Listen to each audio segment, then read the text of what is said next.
Адамдарды кемсітіп жүрген болса, ол өзі кемсітіліп кетеді дейді. Екіншісі. Ана пәленшенің үстін прикол ұстап, ананы көрдің бе, қара не істеп жүрген, мынау не істеп жатыр, анау не істеп жатыр деп жүрген жерінде прикол қылып жүретіндер бар. Әсіресе құрдастар арасында көп жүреді сол. Отырған жерде мысқылдап бір-бірін кемсітіп отырады. Ішінде біреулер болады осындай. Сол жігіттердің құлағын алтын сырған қыз бала болуы мүмкін, ер бала болуы мүмкін, байқау керек екен. Омар айтып жатыр. Біреулердің үстерінен күлемін деп, сен өзің ертең күлкіге қалатын адам боласың дейді. Сен өзің сондай адамға айналып қаласың.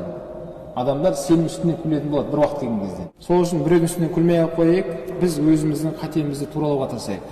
Бауырлар, мұсылман адам екінші бауырының айнасы деген. Күлмейді. Бәлкім ол айна не істейді сізге? Көмектесіп сізді қатеңіз тауып беріп турлап береді ғой. Дәл сол секілді ғұламалар айтады, сен бауырының айнасы бол дейді.